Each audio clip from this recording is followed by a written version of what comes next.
My name is Monica, and I'm 61 years old.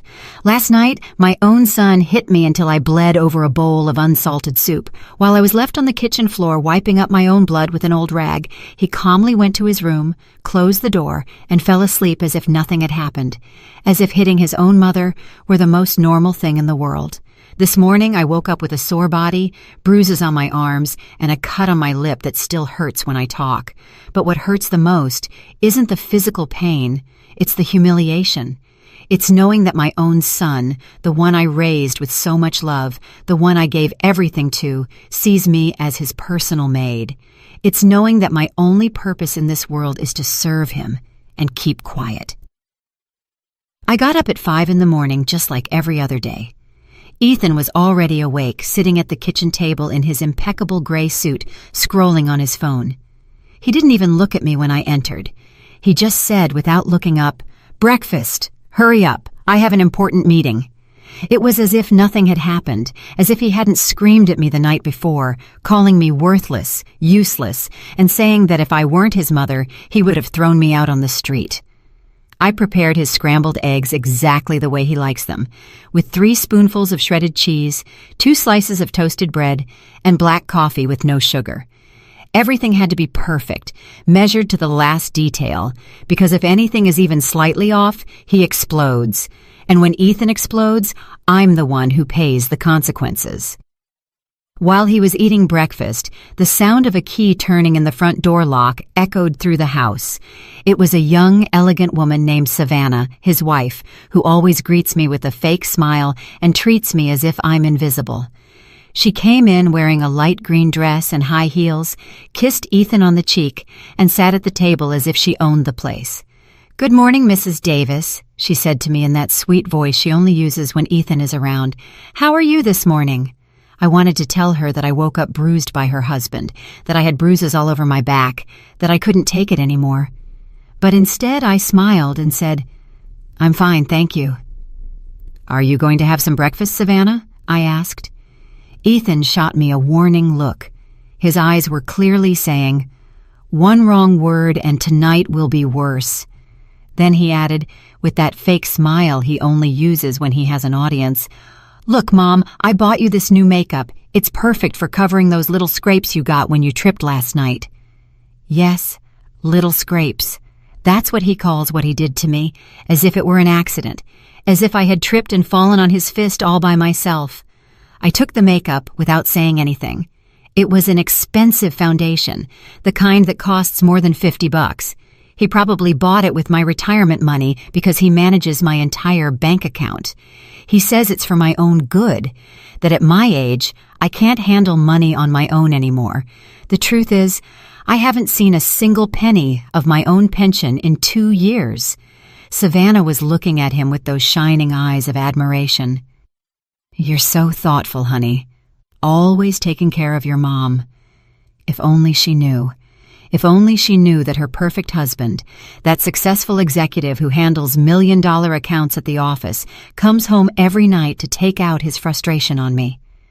After breakfast, Ethan put on his red tie, grabbed his briefcase, and whispered in my ear while Savannah was touching up her makeup. "Remember what we talked about last night? If you ever open your mouth, if you tell anyone what happens here, you're going to regret it.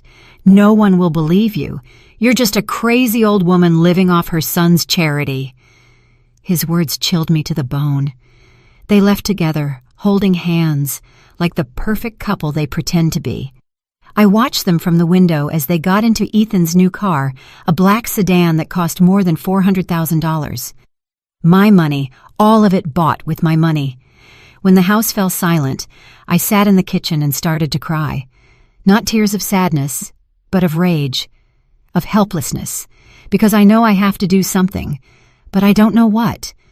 I know I can't keep living like this, but I also don't know how to get out of this nightmare. I sat in that silent kitchen for hours, watching the sunlight slowly make its way across the floor tiles. This house used to be my sanctuary. I bought it 30 years ago with the money I saved working as an executive secretary at the law firm of Sullivan and Associates. 40 years of my life dedicated to that job, getting up at 5 in the morning, always on time, organizing the lives of others. I never imagined I'd end up a prisoner in my own home.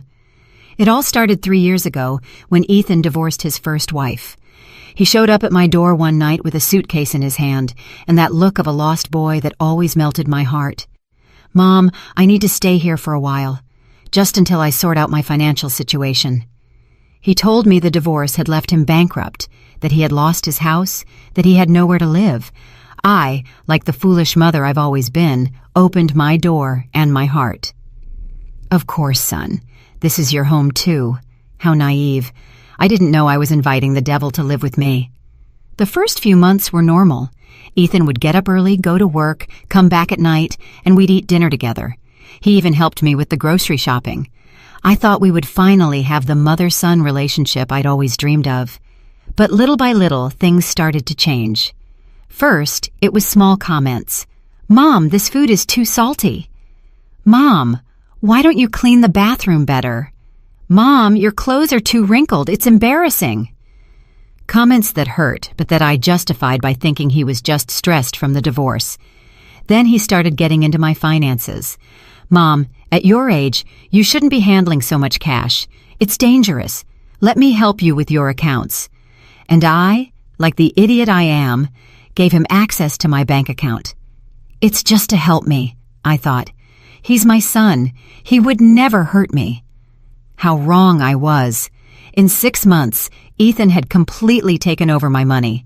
My monthly $1,200 pension went directly to his account. He gave me $20 a week for personal expenses, as if I were a child receiving an allowance. When I asked him about the rest of the money, he would say, "Mom, I'm investing your savings to help them grow. Trust me." Then Savannah came along, a woman 25 years younger than him, with a perfect smile and an ambition you could spot from a mile away. Ethan met her at his office, where she worked as a marketing assistant. 6 months later, they got married in a ceremony that cost over $100,000. My money, of course. Since Savannah came into our lives, everything got worse. Ethan started treating me like the housemaid. "Mom, make dinner for Savannah and me. Something elegant. She's used to fine things." "Mom, clean the guest bathroom. Important people are coming over." "Mom, wash this shirt by hand. It's too expensive for the washing machine." And I always obeyed. I obeyed because I was afraid he'd get angry, afraid he'd follow through on his threat to kick me out of my own house. Because even though the house is legally mine, Ethan convinced me to put his name on the deed too, for security, he said.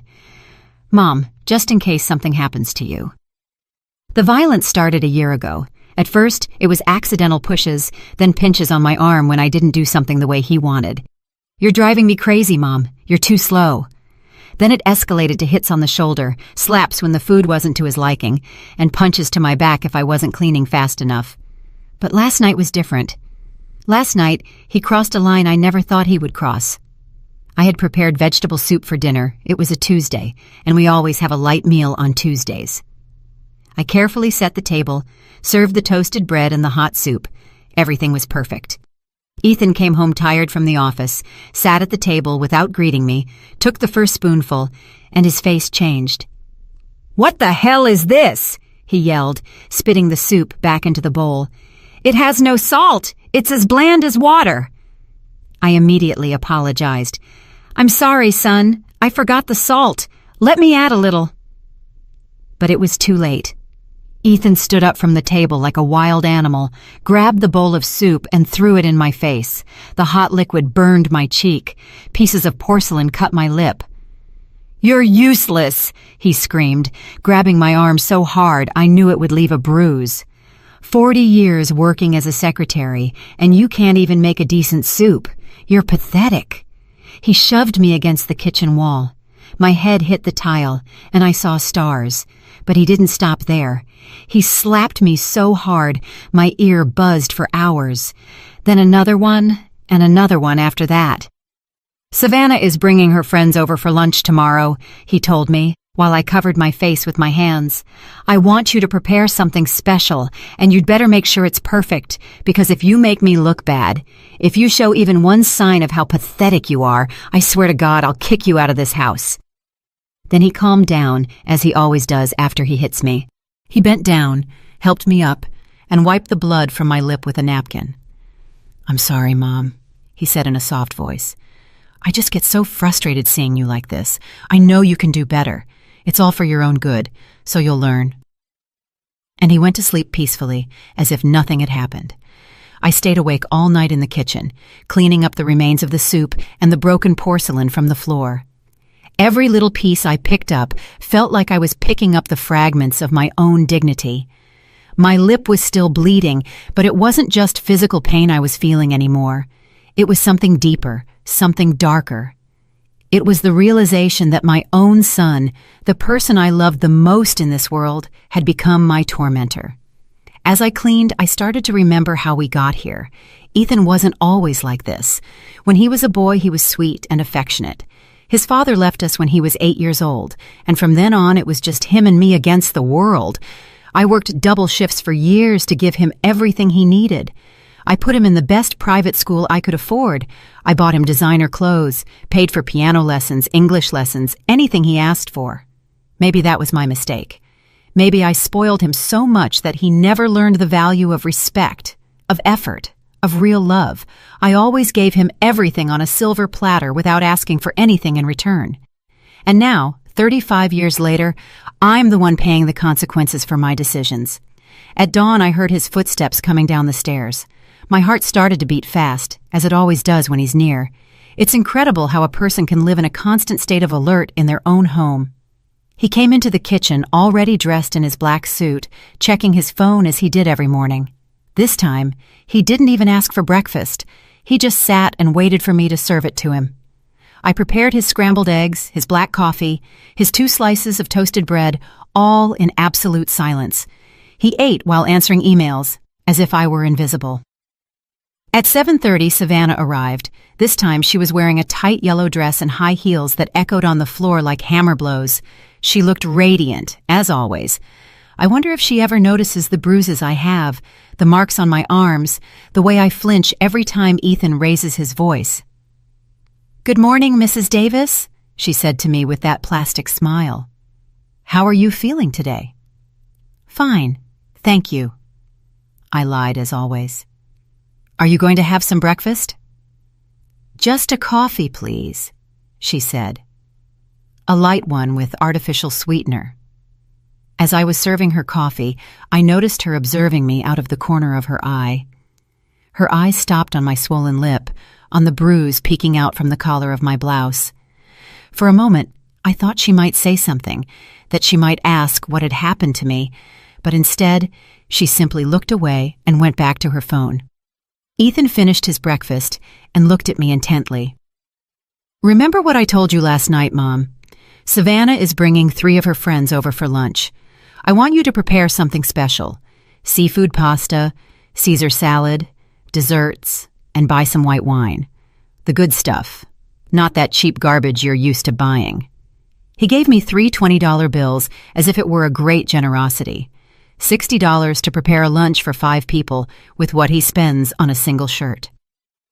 "And one more thing," he added, leaning in to whisper in my ear while Savannah wasn't looking. "Put on that makeup I bought you. Cover those marks well. If any of her friends ask anything strange, if they make any comment about your appearance, you're going to regret it. Do you understand me?" I nodded, feeling my hands tremble slightly. He smiled, kissed my forehead like the perfect son he pretends to be, and they left together.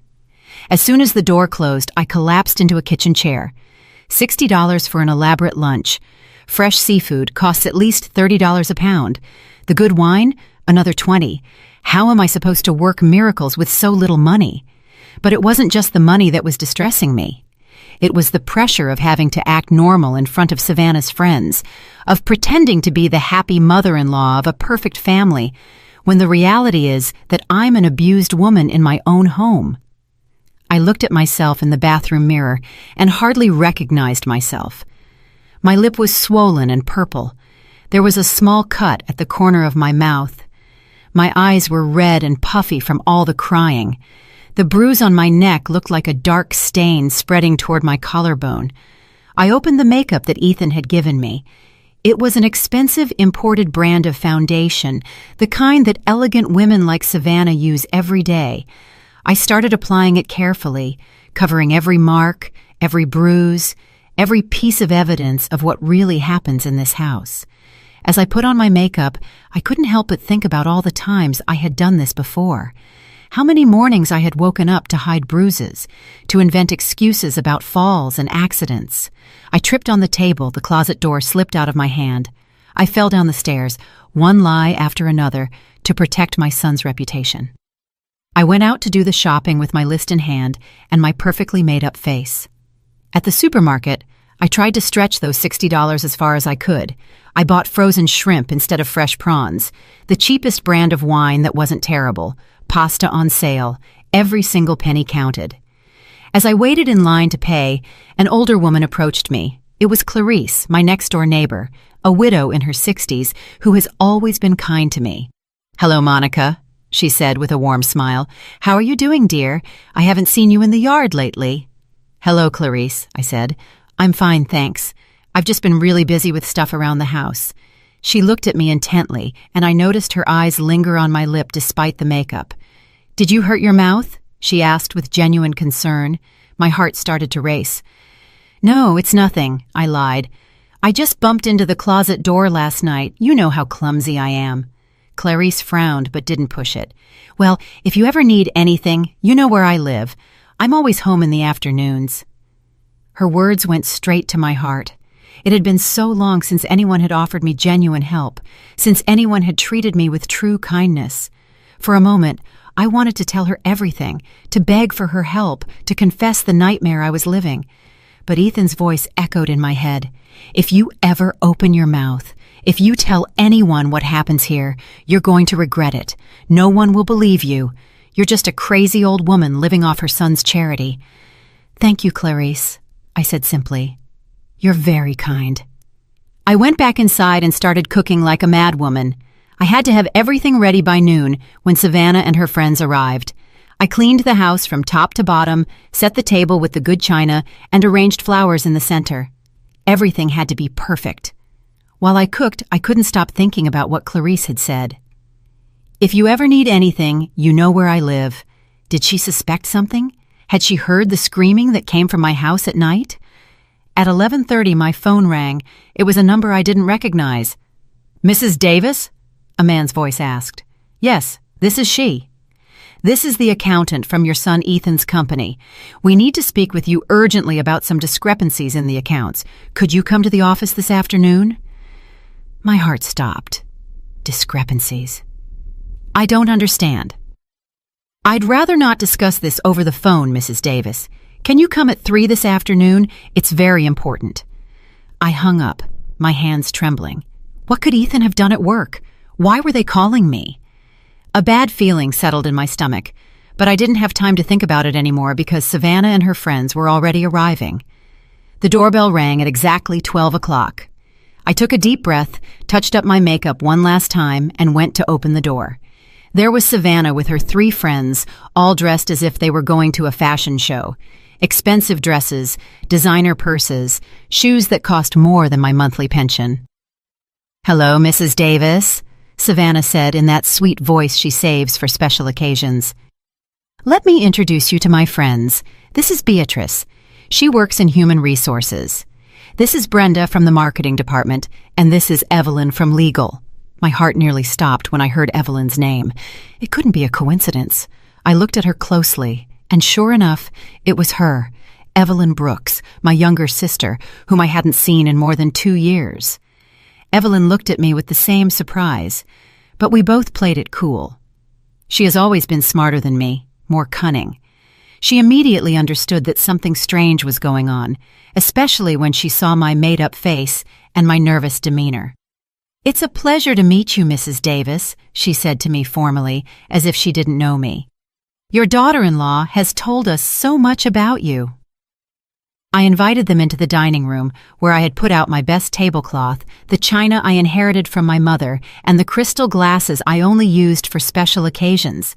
Everything looked elegant, just as Ethan had demanded. I served lunch trying to keep my hand steady. The shrimp pasta had turned out well, despite the limited budget. The Caesar salad looked fresh.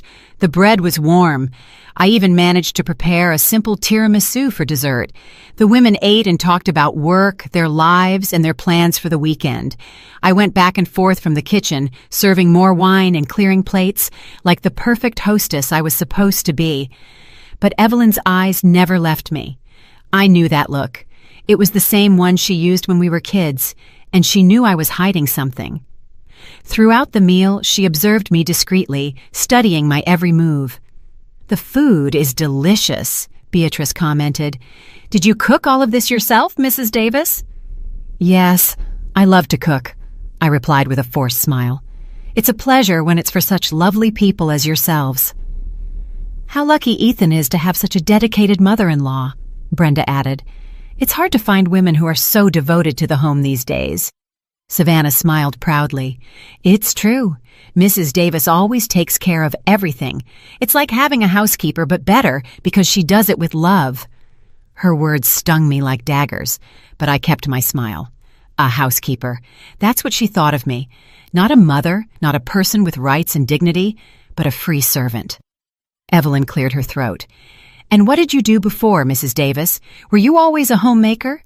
I paused, feeling a little pride for the first time in a long time. "I worked for 40 years as an executive secretary at the law firm of Sullivan & Associates. I retired 3 years ago." Evelyn's eyes lit up. Sullivan & Associates was one of the most prestigious firms in the city, where she had worked as an intern during her law studies. "How interesting!" she exclaimed. "I know that firm. They have a very good reputation. You must have met a lot of important people in all those years." "I did," I said with a more genuine smile. "I met judges, prosecutors, important lawyers. I even helped with some big cases. Mr. Sullivan always said I was indispensable." Savannah looked uncomfortable with the direction of the conversation. She didn't like me being the center of attention or having my professional accomplishments talked about. She quickly changed the subject. "Well, but now Mrs. Davis is retired and enjoying her well-deserved rest," she said with that fake smile. "Ethan takes care of everything, her finances, her needs. He's such a responsible son." Evelyn looked at me intently when Savannah said that. I know my sister, and I know those words sounded strange to her.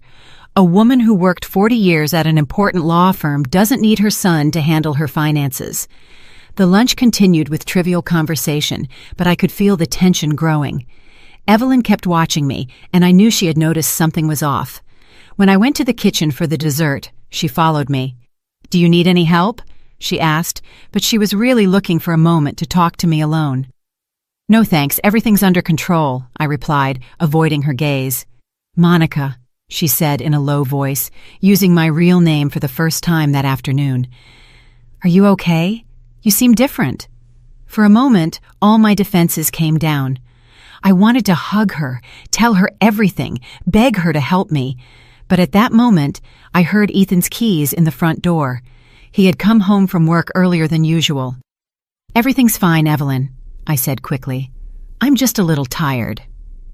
Ethan came into the dining room with that perfect smile he uses when he has visitors. He greeted the women elegantly, kissed Savannah on the cheek, and looked at me with approval. The lunch had gone well, just as he had ordered. "How are the most beautiful ladies from the office doing?" he said with that fake charisma he uses in public. "I hope my mother took good care of you." "Excellently," Beatrice replied. "Your mother is charming." Ethan put his hand on my shoulder, and I tensed up automatically. He felt my reaction and squeezed a little harder, a silent warning. "She's the best mother in the world," he said, but his fingers were digging into my shoulder through my blouse. "Always looking out for everyone, always sacrificing herself for the family." The women started saying their goodbyes after dessert. Evelyn was the last to leave, and before she went out the door, she took my hand. "It was a pleasure to meet you, Mrs. Davis," she said in a loud voice for Ethan to hear, but then she whispered in my ear, "We'll see each other soon." When they were all gone, Ethan closed the door, and his expression changed completely. The mask of the perfect son disappeared, and he was the monster, He always was, again. "You did well," he said to me coldly. "For once, you didn't embarrass me." It wasn't a compliment. It was a confirmation that I had fulfilled my duties as a servant. While I was picking up the dishes and cleaning the dining room, he went to his room to change his clothes. But before he left, he reminded me, "By the way, the technician is coming tomorrow to check your computer. He says you've been browsing some strange websites." My blood ran cold. I didn't have my own computer. I only used his when I needed to. And the only strange things I had looked up lately were websites about domestic abuse, shelters for battered women, and helplines. He knew I had been looking for information. He knew I was considering asking for help. Just then my phone rang. It was the accountant from Ethan's company again. "Mrs. Davis, can you come in at 3 this afternoon? It's urgent." I looked at the clock. It was 2:15. Ethan was in his room, probably taking a nap. It was my chance. "Yes," I said in a low voice. "I'll be there." I grabbed my keys, my purse, and quietly left the house. I didn't know what was waiting for me at that office, but I had a feeling my life was about to change forever. As I walked toward the bus stop, I remembered Evelyn's words, "We'll see each other soon." My sister had noticed something, and for the first time in a long time, I felt a small spark of hope. The office building where Ethan worked was one of those modern downtown skyscrapers, all glass and steel, that commanded respect from the street. I had never been there before. For all these years, my son had kept his work life completely separate from me, as if it were a secret I shouldn't know. I went up to the 18th floor, where the offices for Northern Business Corporation were. The receptionist, a young woman with a professional smile, directed me to the accountant's office. My heart was beating so fast I thought everyone would hear it. "Mrs. Davis!" A man in his 50s with glasses and a formal suit greeted me. "I'm Adrian Castillo, the general accountant for the company. Thank you for coming so quickly." I sat in front of his desk trying to seem calm, although I was trembling inside. His eyes held a seriousness that made me even more nervous. "Ma'am, I need to ask you some questions about your bank account," he began, opening a folder full of documents, specifically about some movements we've detected in the last few months. "I don't understand," I said with a trembling voice. "What does my account have to do with the company?" Adrian looked at me with a mix of pity and concern. "Mrs. Davis, we have discovered that your son Ethan has been using company funds to make transfers to your personal bank account, transfers that are then withdrawn from your account." I felt as if I had been hit in the stomach. That can't be true. Ethan is an exemplary employee. He would never do something like that. "I'm afraid he has," Adrian said, showing me a series of documents. "In the last 6 months, he has diverted more than $50,000 of corporate funds. The money first appears in his personal account, but immediately after, it's transferred to the account he shares with you." My world collapsed. $50,000. My son wasn't just physically abusing me, he was using me as an unwitting accomplice in his thefts. "But I didn't know anything," I said desperately. "He manages my entire bank account. I don't authorize any transfers." "We know," Adrian said gently. "That's why I called you before proceeding legally. We need you to file a formal complaint for the misuse of your bank account. It's the only way to clear your name in this matter." I felt nauseous. Not only was I a victim of domestic violence, but now I was also a victim of financial fraud. And worst of all, my own son had turned me into his accomplice without my knowing. "What will happen to Ethan?" I asked, though I already knew the answer. "If you file the complaint, he will be arrested for corporate fund embezzlement and fraudulent use of bank accounts. These are serious crimes that can lead to between 5 and 10 years in prison." I left that office in a state of total shock. I walked the downtown streets for hours with no direction, trying to process all the information. My son was a thief, a criminal, and I had been his tool without my knowing it. When I finally got home, it was 6 in the evening. Ethan was in the living room watching television, as if it were a normal day. When he saw me come in, he looked at me with that expression of superiority he always used. "Where have you been?" he asked in an accusatory tone. "I got home from work and you weren't here. The house was a mess after lunch. For the first time in years, I looked him directly in the eyes without lowering my gaze. I was at your office. His expression changed immediately. The mask of control cracked for a second, and I could see the fear in his eyes. What did you say? I was at your office, Ethan. I spoke with the accountant. I know what you've been doing. He got up from the couch slowly, like a predator preparing to attack. I don't know what you're talking about, Mom. I think you're confused. $50,000, I said, feeling my voice grow firmer. $50,000 you've stolen from your company using my bank account. Ethan approached me, and for the first time in a long time, I didn't back away. Something had changed inside me that afternoon. Maybe it was knowing that I wasn't alone, that there were other people who knew the truth. Listen to me, you stupid old woman, he said in a low, threatening voice. You have no idea what you're saying. That money is mine by right. You owe me for everything I've invested in you over these years. The food you eat, the roof over your head, the clothes you wear. With my own money, I replied. My pension, my savings, the money I earned working for 40 years. He grabbed my arm, but this time I didn't stay quiet. Let go of me! I screamed with all the strength I had. He was so surprised by my reaction that he actually let go. For 3 years, I had been his silent victim, and now for the first time, I was screaming at him. You're crazy, he said, but his voice didn't sound so confident anymore. No one will believe you. You're a senile old woman who doesn't even know what she's saying. The accountant believed me, I told him. The documents speak for themselves. The transfers are registered. Everything is documented. Ethan was silent for a few seconds, processing the information. Then his expression hardened even more. If you open your mouth, if you file any kind of complaint, I swear I'll destroy you. He threatened me.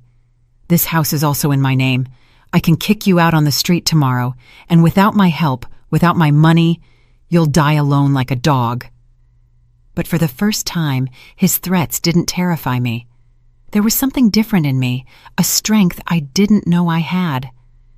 I'm not afraid of you anymore, Ethan, I told him, and as I said it, I realized it was true. For the first time in 3 years, I'm not afraid of you. He raised his hand to hit me, but just at that moment, the doorbell rang. It was Clarice, my neighbor. Monica! She was yelling from outside. Monica, is everything all right? I heard screaming. Ethan slowly lowered his hand. He couldn't hit me with a witness nearby. His reputation was too important to him. Go see what she wants, he said through gritted teeth, and you'd better not say anything strange. I went to open the door, my legs trembling. Clarice was there with a worried expression, holding a casserole dish. Hello, dear, she said to me. I brought you some stew I made, but I heard loud voices and got worried. Over her shoulder, I saw there was another woman with her. It was Evelyn, my sister. She had on casual clothes and had her hair tied back, but I recognized her immediately. Hello, Evelyn said, pretending she didn't know me. I'm new to the neighborhood and was just visiting Mrs. Davis. I hope we're not bothering you. Ethan appeared behind me, his fake smile perfectly in place. No problem at all, ladies. My mother was a little worked up because she burned the dinner. You know how older women get about these things. Clarice looked at him with an expression I couldn't decipher. Right, she said. Well, Monica, here's the food. And remember, if you need anything at all, I'm right next door. Evelyn looked me straight in the eyes. Yes, Mrs. Davis. Anything you need, day or night. When they left, Ethan slammed the door shut. Damn nosy old women, he muttered. But this isn't over. Tomorrow, we're going to the bank together, and you're going to sign all the papers I tell you to. You're going to retract the complaint you probably already filed, and you're going to say it was all a big misunderstanding.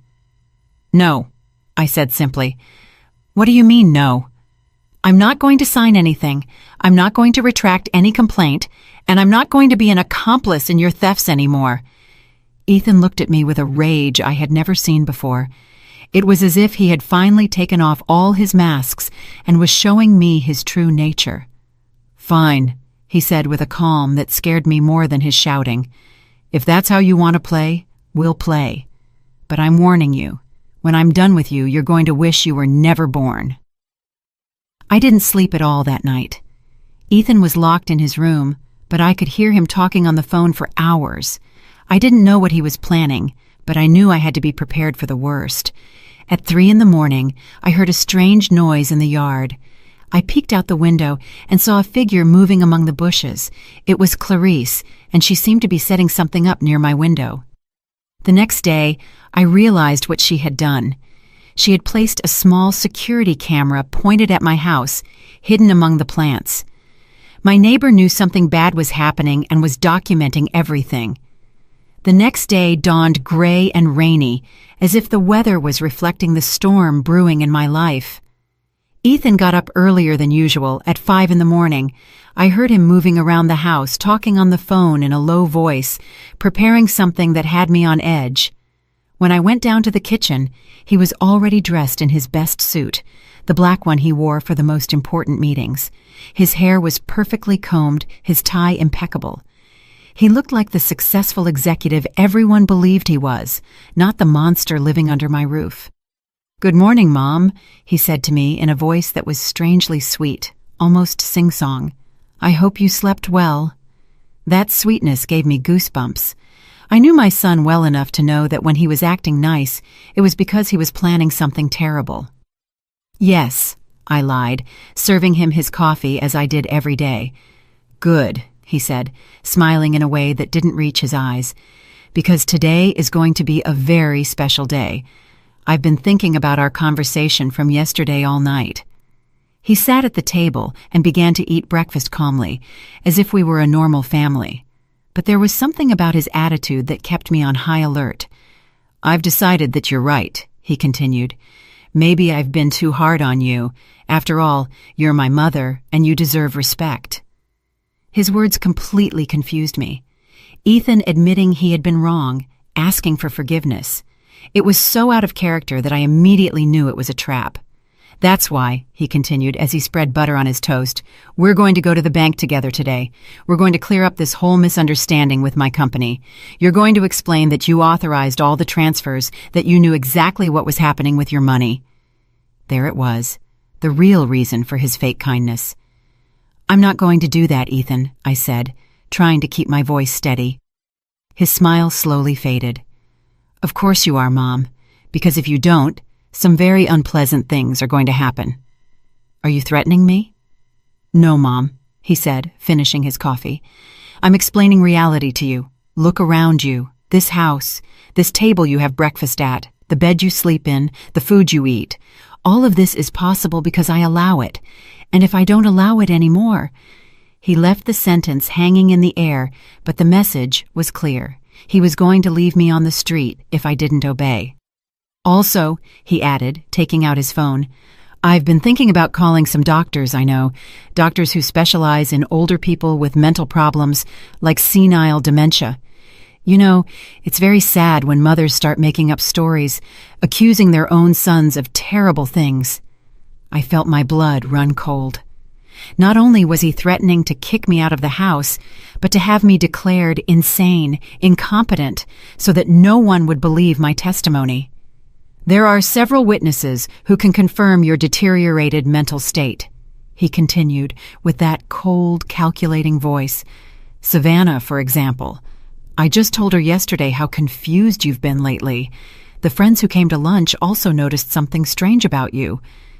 It was a lie, but he was so convincing that for a moment I doubted my own sanity. That's how his manipulation worked. He made me doubt everything, even my own perception of reality. "So, we're going to the bank at 10, he said, getting up from the table. "You're going to put on your best dress, you're going to get all fixed up, and you're going to smile while you sign all the papers they put in front of you. Understand?" I didn't answer him. I just started collecting the breakfast dishes, trying to buy myself some time to think. "I'm talking to you," he shouted, and all trace of his fake kindness disappeared. Understood, I mumbled, hating myself for being such a coward. Ethan went to his office, but before he left, he warned me, "Don't even think about leaving this house. Don't even think about talking on the phone with anyone." I'll be back at 9:30 to take you to the bank." As soon as the door closed, I collapsed into a kitchen chair and started to cry. Not tears of sadness, but of pure rage. Rage against him, but most of all, rage against myself for letting things get to this point. I stayed that way for a few minutes until I heard a soft knock at the back door. It was Clarice, with an urgent look on her face. "Monica, open up fast," she whispered through the glass. "It's important." I opened the door, and she quickly came in, looking all around to make sure we were alone. "I heard everything," she told me without preamble. "I have the camera set up near your kitchen window. I recorded your whole conversation with your son." My heart started to beat faster. "Everything," she said. "The threats, the blackmail, the way he talked to you. I have evidence that he's forcing you to lie about the stolen money." For the first time in days, I felt a spark of hope. "What can we do with that?" Clarice smiled. "I have a friend who works at the D.A.S office. Her name is Brenda, and she specializes in domestic abuse and financial fraud cases. But I need you to come with me right now." "I can't," I said, feeling fear take over again.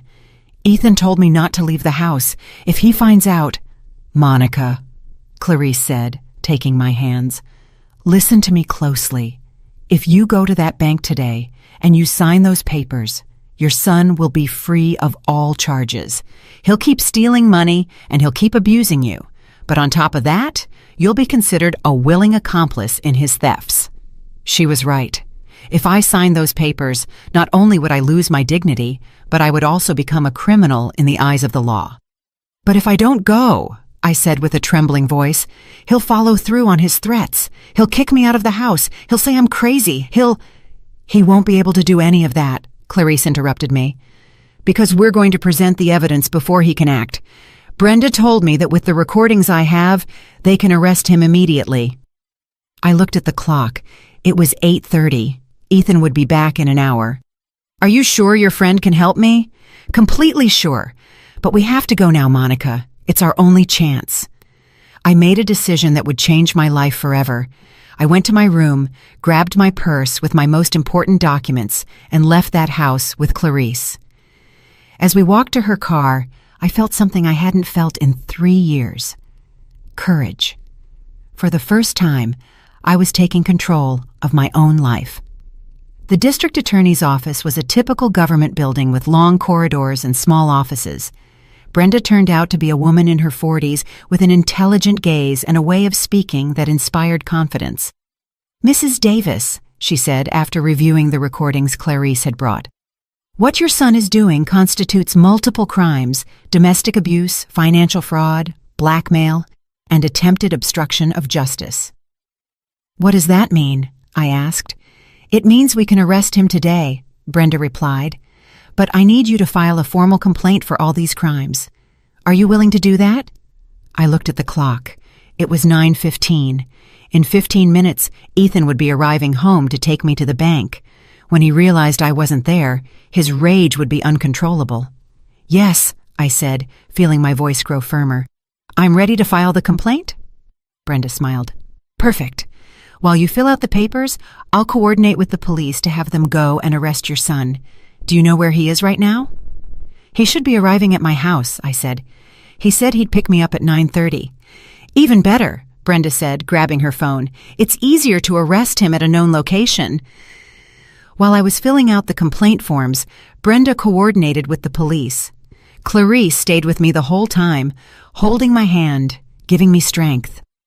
"Are you sure about this, Monica?" she asked me. "Once we sign these papers, there's no turning back." "I've never been more sure of anything in my life," I replied. At 10:30, Brenda's phone rang. It was the police, confirming that they had arrested Ethan at my house. They found him screaming like a madman, breaking things, and looking for me all over the house. "He's in custody," Brenda told me. "The charges are serious. It's very likely he won't be able to get bail."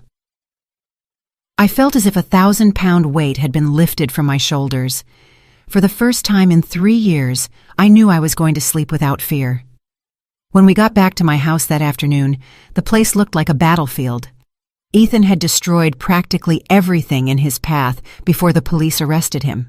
The couch cushions were torn, there were broken dishes all over the kitchen floor, and the family photos that hung on the walls were in pieces. "My God," Clarice whispered, looking at the destruction. "How could he do all this in such a short time?" I knew the answer. I knew the blind fury of Ethan when things didn't go his way. I had seen that rage before, but never directed at inanimate objects. Usually, I was the target of his anger.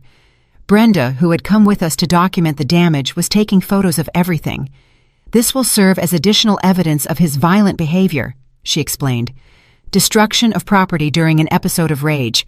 The judge will see exactly what kind of person your son is." While we were cleaning up the broken glass and picking up the pieces of my former life, my phone started ringing insistently. It was an unknown number. "Don't answer it," Brenda warned me. "It's probably him calling from jail. Let it go to voicemail." Indeed, when I checked the messages, it was Ethan's voice, but it sounded completely different. It was no longer the threatening monster from the morning. It was the scared child he pretended to be when he wanted to manipulate me.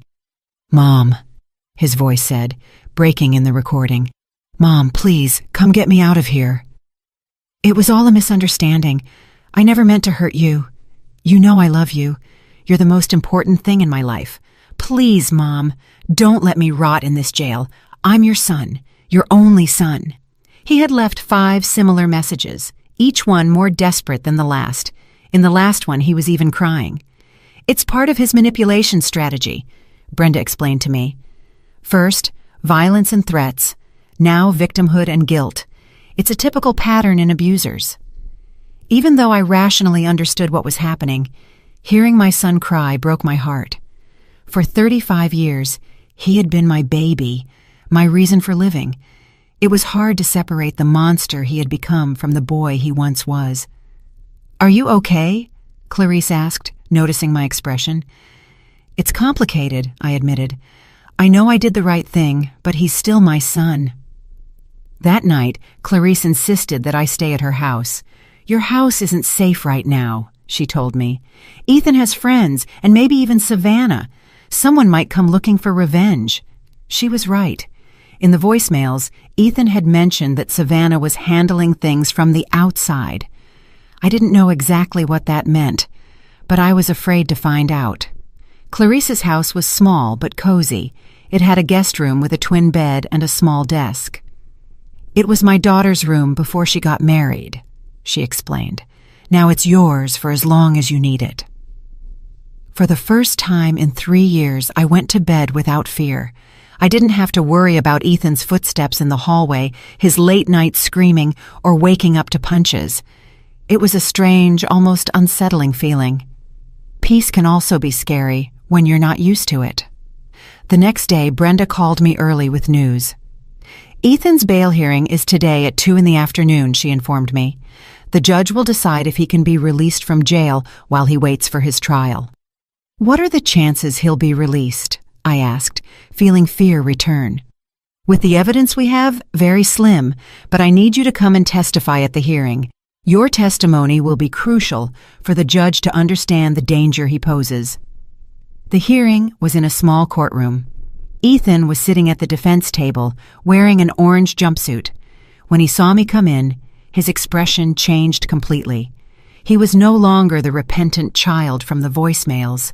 He was pure, contained rage. Savannah was sitting in the public benches, elegantly dressed as always, but she looked haggard, as if she hadn't slept in days. When our eyes met, I saw something in her eyes that surprised me: shame. The judge was an older man in his 60s with a serious but fair look. He reviewed all the documents before beginning. "Mrs. Davis," he said to me when it was my turn to testify, "tell me in your own words what you have been living through in your home for the last few years." I took a deep breath and began to speak. I told them about the beatings, about the control over my money, about the threats, about the constant humiliation. My voice broke at times, but I kept talking. When I mentioned the $50,000 he stole, I saw Ethan tense up in his seat. His lawyer, a young man in an expensive suit, tried to object constantly, but the judge silenced him. "And what did your son tell you yesterday morning regarding your testimony?" the judge asked. "He threatened to have me declared mentally incompetent if I didn't lie for him. He told me he would kick me out on the street and that I would be left with nothing." The judge reviewed the recordings Clarice had made. He listened to them in their entirety with headphones while the whole courtroom waited in silence. "Mr. Ethan Davis," the judge said when he was done, "the evidence presented shows a clear pattern of domestic abuse, financial fraud, and witness intimidation. Considering the seriousness of the charges and the risk you pose to the victim, your request for bail is denied. You will remain in custody until the date of your trial." Ethan exploded.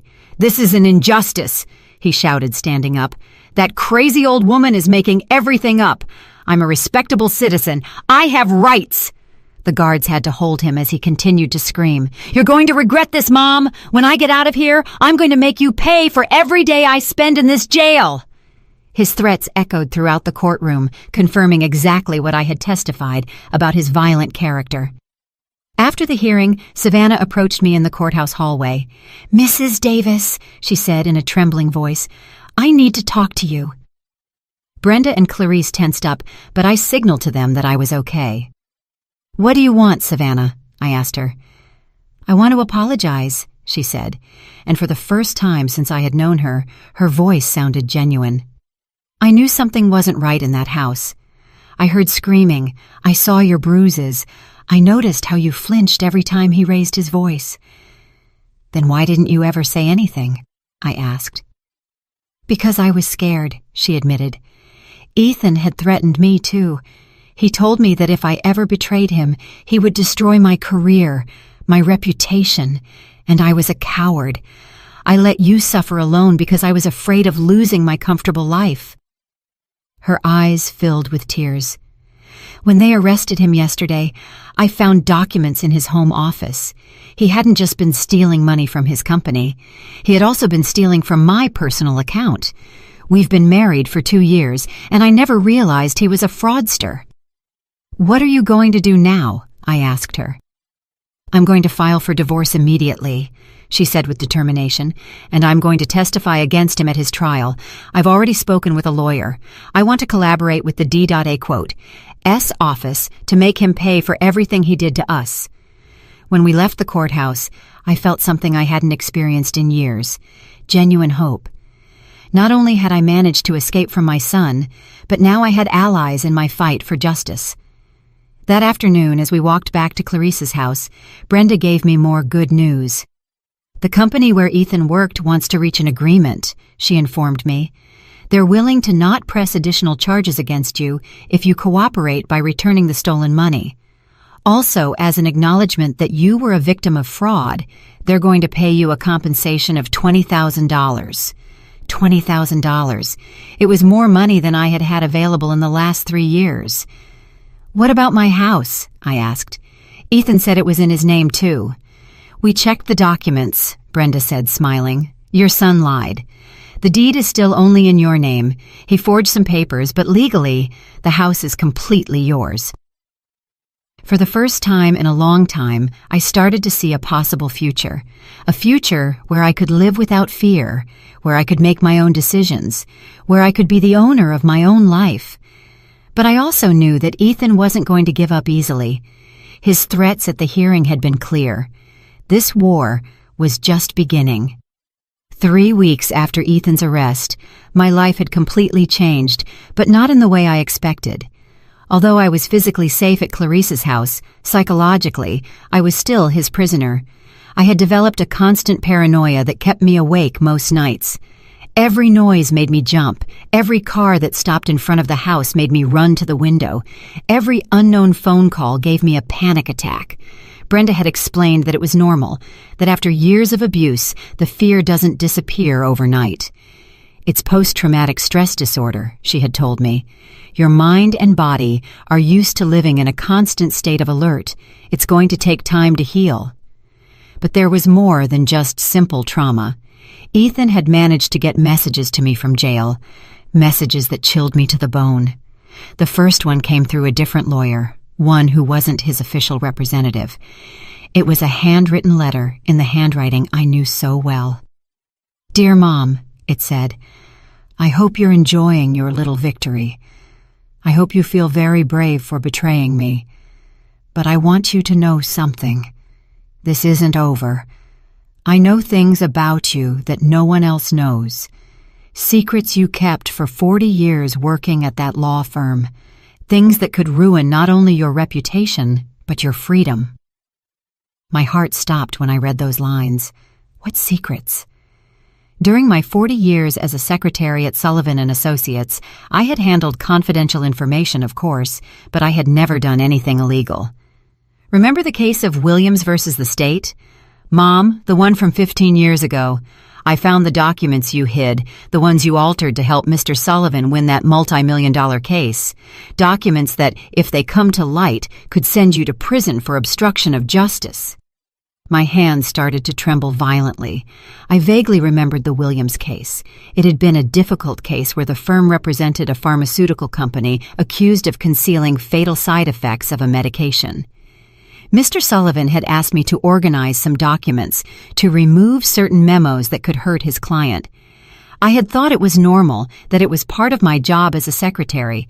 I never fully understood the legal implications of what I had done. But Ethan was right. I had technically altered evidence in a court case. I have copies of everything, Mom. And if you don't drop the charges against me, if you don't come and publicly apologize for your lies, those documents are going to end up in the D.A. quote, S. hands. Imagine the headlines, 61-year-old secretary arrested for complicity in covering up drug deaths. The rest of the letter detailed exactly how he was going to destroy my life if I didn't obey. He had media contacts.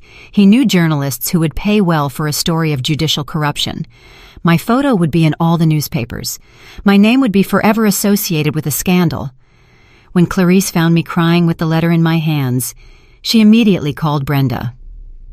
"This is clear blackmail," Brenda said after reading the letter. "But we need to know if his threats have any basis. What exactly do you remember about the Williams case?" I told her everything I remembered, including the instructions Mr. Sullivan had given me about reorganizing the documents. "Did you know that what you were doing could be illegal?" she asked me. "No," I said honestly. "I was just following orders. Mr. Sullivan told me it was normal procedure to protect client confidentiality."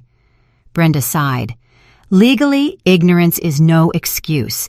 If you really altered evidence, even if it was without criminal intent, you technically did commit a crime." My world collapsed all over again. Just when I thought I had escaped from Ethan's clutches, he found another way to control me. "What do I do?" I asked desperately. "If I drop the charges, he gets out and he'll kill me. If I don't, I go to jail for something I did 15 years ago without knowing it was illegal." "First, calm down," Brenda told me. "Second, we're going to investigate exactly what documents your son has and how he got them. And third, we're going to look for ways to minimize the legal damage if it turns out there really is evidence against you." The next few days were a legal investigation nightmare. Brenda worked with a team of lawyers specializing in old cases to review the entire Williams case file. Meanwhile, I lived in a constant state of terror, waiting for them to come and arrest me at any moment. Clarice was my salvation during those dark weeks. Not only did she give me refuge in her home, but she became the sister I never had. Every night she would sit with me while I cried, make me chamomile tea to help me sleep, and constantly remind me that I wasn't alone. "No matter what happens," she would tell me, "we're going to face it together. You're no longer that scared woman who lived under her son's terrorism." But I felt exactly like that scared woman. Ethan had achieved what he wanted. He had returned me to the state of fear and hopelessness that had been my life for 3 years. A week later, the second letter arrived, even crueler than the first. "I see you haven't learned your lesson, Mom. I see you still think you can defy me. That's fine. Now everyone is going to find out what kind of person you really are." Along with the letter, there was an envelope with photographs. Photographs of documents, indeed. Internal memos from the firm of Sullivan & Associates with my handwriting on them, where I had written notes in the margins, dates that had been altered, and pages that were missing from original files. These photos are going to be in the newspaper tomorrow night if you don't come and visit me in jail before Friday. You'll come alone, without lawyers, without witnesses, and you'll bring a signed letter asking to drop all the charges against me because it was all a misunderstanding caused by your mental deterioration. My mental deterioration, that accusation that chilled my blood all over again. If you don't come, not only will these photos be in the newspapers, but you'll also see the recordings. Recordings? What recordings? Did you think I didn't know you had cameras installed in the house? Mom, did you think I was that stupid? I have recordings too. Recordings of you accepting cash from clients at the firm. Money you never reported as income. Tax evasion, Mom. Another 15 years in prison. This time, it wasn't just blackmail. It was all-out psychological warfare. Ethan had been preparing for this situation for months, maybe years. He had collected evidence, planned every move, and anticipated my rebellion. When Brenda read the second letter, her expression became very serious. Monica, I need you to tell me the complete truth about your time at the firm. Anything you might have done, any irregular situation, any money you received outside of your salary. I told her about the cash Christmas bonuses that Mr. Sullivan gave me every year, money I never declared because I thought they were personal gifts. I told her about the times when grateful clients had given me cash tips for special services, money I also never reported because I didn't know I had to. In total, she asked, how much money are we talking about over 40 years? Maybe $1,000, I said with shame. Brenda quickly calculated. With interest and penalties, we'd be looking at a tax debt of about $40,000. But the most serious thing was that it was technically tax evasion. My son had built a perfect trap. If I reported him, he would destroy me with evidence of my own mistakes. If I didn't report him, he would remain free to abuse me and steal money. There's a third option, Brenda said, after thinking for a long time. An option neither of you will expect. We get ahead of him. We voluntarily confess all your mistakes before he can use them as blackmail. And we use that confession to show that your son is a master manipulator who exerts psychological control over his victims, even from jail. It was a risky gamble. It meant publicly admitting I had committed crimes, facing possible legal consequences, and exposing myself to public humiliation. But it also meant taking away Ethan's main weapon, my secret. If we do this, Brenda continued, your son loses all his power over you. He can no longer blackmail you because there's nothing left to hide. I looked out the window at my house, which remained empty and shattered across the street. That house represented my past, my mistakes, my fears, but it also represented my future, my freedom, my chance to start over. Let's do it, I finally told her. I'm tired of living in fear. I'm tired of my son controlling my life from a jail cell. Brenda smiled. Tomorrow we're going to give Ethan the surprise of his life. The day we decided to fight back arrived faster than I expected. Brenda had organized a press conference for 2 p.m, where I would voluntarily confess all my past mistakes before Ethan could use them against me. It was a risky strategy, but it was our only chance to regain control of the situation. That morning, I woke up with a mental clarity I hadn't felt in years. For the first time since Ethan's arrest, I wasn't afraid. I had made a decision that would change my life forever, and strangely, I felt at peace with it. Clarice helped me get ready. I put on my most serious gray dress, the one I used for formal occasions when I worked at the firm. I put on a little bit of makeup, just enough not to look haggard, but without trying to hide who I really was. Are you sure about this, Monica? Clarice asked me for the 5th time that morning. Once you say those words in public, there's no going back. I'm completely sure, I replied, surprised by the firmness of my own voice. For 3 years, I lived as a prisoner in my own home, out of fear of the consequences. I'm not going to remain a prisoner of my past mistakes. At noon, Brenda called me with unexpected news. Monica, something extraordinary just happened. Raphael Miller, Ethan's boss at the company, wants to talk to you before the press conference. Raphael was the man who had discovered Ethan's thefts, the same man who had turned ashen when he found out the truth. I didn't understand why he wanted to talk to me. We met in Brenda's office. Raphael was a man in his 50s with gray hair and a presence that commanded respect. When he saw me come in, he immediately rose from his seat. "Mrs. Davis," he said to me in a warm but serious voice. "First, I want to apologize. If I had supervised Ethan better, if I had paid attention to the red flags, maybe we could have prevented you from suffering so much." His words surprised me. "You had no way of knowing what was happening in my house." "Maybe not," Raphael said, sitting down in front of me. "But I did have a way of knowing that something strange was going on with the company's finances. Your son's thefts didn't start 6 months ago. They started 2 years ago." My heart stopped. 2 years. 2 years, Raphael confirmed. Small amounts at first, so small that we attributed them to accounting errors. But when we started investigating after your complaint, we discovered he had been stealing systematically for a long time. Brenda leaned forward. "How much money are we talking about in total?" $130,000, Raphael said, "which went directly to accounts he controlled, including your bank account." I felt nauseous. Not only had I been a victim of physical and psychological abuse, but I had been the unwitting tool in a massive robbery for 2 entire years. "But there's more," Raphael continued. "When Ethan was arrested, our legal department decided to investigate more deeply. We discovered he had been forging reports, manipulating contracts, and even selling the company's confidential information to competitors." "Why are you telling me this?" I asked.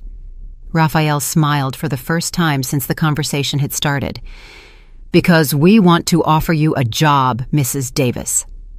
A job. During our investigation, we reviewed your work history. 40 years at Sullivan and Associates. Impeccable references. Experience with complex cases. We need someone with your experience to help us rebuild everything your son destroyed.